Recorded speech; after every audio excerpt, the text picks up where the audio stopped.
Viewers, நாங்களோட Lakshmi, நீங்கள் பார்த்துருக்கிறது 0 Lakshmi. S, ரொம்பவே ஒரு ஹாப்பியான நியூஸ் நம்மளுடைய ஷெரின் அவர்கள் கொடுத்துருக்காங்க. ஸோ காஸ்டியூம் டிசைனரும் சரி, நம்ம மேக்கப் ஆர்டிஸ்ட் பிரவீனாவும் சரி இதை ஷேர் பண்ணியிருக்காங்க. Thank you all for your unconditional love and messages அப்படின்னு சொல்லிட்டு, I truly appreciate each one of you and I am sorry I could not reply to everyone personally, but stay tuned, we have something exciting to reveal. Join us live tomorrow for the big announcement அப்படின்னு சொல்லியிருக்காங்க. ஆனால் இதில் சுவாமி பற்றி அவங்க சொல்லலை அப்படின்னாலும் நிறைய பேர் நம்ம எல்லாம் போய் அவங்கள கேட்டிருக்கோம் இந்த ப்ராஜெக்ட் பற்றி. நெக்ஸ்ட்டு அவங்க ஒரு அப்டேட் கொடுத்துருந்தாங்க இல்லையா, ஏதோ சம்திங் ஒரு அப்டேட்டு அனௌன்ஸ்மெண்ட்டு நியூ ப்ராஜெக்ட்னு சுவாமியை பிரவீன் மெனட் சார்லாம் டேக் பண்ணி போட்டிருந்தாங்க இல்லையா. ஸோ இந்த அப்டேட் தான். ஸோ அந்த அப்டேட்டுக்கு ஒரு விளக்கம் கொடுத்துருக்காங்கன்னு தான் நான் நினைக்கிறேன். ஸோ சுவாமியோட இந்த ப்ராஜெக்ட் ரிலேட்டடான விஷயம் ஏதோ ஒன்று லைவில் ரிவீல் பண்ணுறாங்க.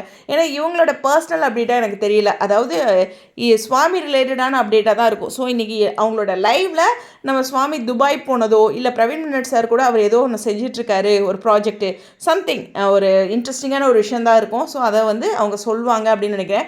சுவாமியும் லைவில் வராரா அப்படிங்கிற ஒரு விஷயம் இருக்குது. ஸோ இன்றைக்கி ஒரு சின்ன சம்பவமாக இல்லை பெரிய சம்பவமாக அப்படின்ருக்கு. ஏன்னா இவங்களோட லைவ், ஏன்னா இதில் சுவாமி அவங்க மென்ஷன் பண்ணல, நான் தான் வந்து புரிஞ்சுக்கிட்டு இப்படி இருக்கும் அப்படின்னு சொல்கிறேன். ஸோ மறுபடியும் சொல்லிட்டேன், இது எதையுமே பார்க்காம கமெண்ட் செக்ஷனில் சொன்னிங்கன்னா அழுதுருவாமா பார்த்துங்க. ஸோ இந்த இடத்துல வந்து ரொம்ப தெளிவாக அவங்க ஒரு லைவ் வரதாகவும் ஒரு எக்ஸைட்மெண்ட்டான ஒரு விஷயம் பற்றியும் சொல்கிறதாகவும் சொல்லியிருக்காங்க.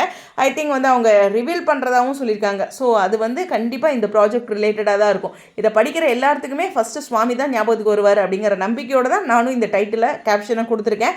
ஸோ வெயிட் பண்ணுவோம் இன்னைக்கான லைவ்க்கு. உங்களுடைய கருத்துக்கள். தேங்க்யூ ஷெரின் அண்ட் பிரவீனா, நிறைய அப்டேட்ஸ் வந்து கொடுத்துட்ருக்காங்க, நம்மளை சந்தோஷப்படுத்துகிறாங்க.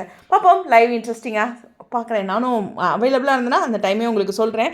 பிரணவோட பர்த்டேக்கு கொஞ்சம் ஒர்க்லாம் நான் பண்ணணும் அப்படின்னு நான் நினைக்கிறேன். என்னால் முடிஞ்ச வரைக்கும் அவனோட பர்த்டேவை நான் எப்படி கிராண்டாக பண்ணணும், வெளியிலலாம் போய் பண்ணலை, பட் நான் எப்படி வீட்டில் கிராண்டாக பண்ணணுமோ அதை நான் செய்யணும். அதுதான் நான் எப்போயுமே பார்ப்பேன். இருக்கிறத வச்சு கிராண்டாக பண்ணுறது லக்ஷ்மி பிரியாவோட கான்செப்ட் தான் நானுமே எப்போயுமே. ஸோ அந்த ஒரு விஷயத்தை நானும் வீட்டில் ட்ரை பண்ணுறேன், கண்டிப்பாக ரிவீல் பண்ணுறேன்.